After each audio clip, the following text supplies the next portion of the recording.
ചിരിച്ചുകൊണ്ട് ചതിക്കുന്നവരെ സൂക്ഷിക്കണം. ചില മനുഷ്യർ നമ്മളോട് വളരെ സ്നേഹത്തോടെ സംസാരിക്കും. മുഖത്തെപ്പോഴും പുഞ്ചിരി ഉണ്ടാകും. പക്ഷേ ആ പുഞ്ചിരിക്ക് പിന്നിൽ ഒളിച്ചിരിക്കുന്നത് സ്നേഹമല്ല, ചിലപ്പോൾ സ്വാർത്ഥതയായിരിക്കും.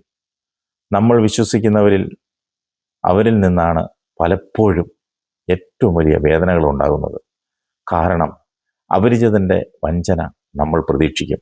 പക്ഷെ സ്വന്തം എന്ന് കരുതിയ ഒരാളുടെ വഞ്ചന നമ്മൾ ഒരിക്കലും പ്രതീക്ഷിക്കില്ല. അതുകൊണ്ട് എല്ലാവരെയും സംശയിക്കേണ്ടതില്ല, പക്ഷേ എല്ലാവരെയും കണ്ണടച്ച് വിശ്വസിക്കുകയും ചെയ്യരുത്. വാക്കുകളേക്കാൾ പ്രവൃത്തികൾ ശ്രദ്ധിക്കണം.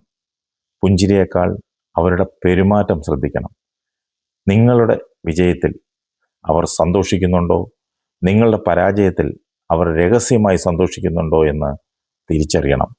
നിങ്ങളെ ചതിച്ച ഒരാളെ ഓർത്ത് ജീവിതം തകർക്കരുത്. അയാൾ നൽകിയ വേദനയെ ഒരു പാഠമാക്കുക. കാരണം ചിരിച്ചുകൊണ്ട് ചതിക്കുന്നവരെ മാറ്റാൻ നിങ്ങൾക്ക് കഴിയില്ല. പക്ഷേ ഇനി ആരെ എത്രമാത്രം വിശ്വസിക്കണമെന്ന് തീരുമാനിക്കാൻ നിങ്ങൾക്ക് കഴിയും. നിങ്ങളുടെ മനസ്സിൻ്റെ സമാധാനത്തിന് വില കൊടുക്കണം. ആവശ്യമെങ്കിൽ ചിലരിൽ നിന്ന് അകന്നു തന്നെ നിൽക്കണം. എല്ലാ പുഞ്ചിരിയും സ്നേഹത്തിൻ്റെ അടയാളമല്ല. ചില പുഞ്ചിരികൾ ഒരു മുഖംമൂടി മാത്രമാണ്.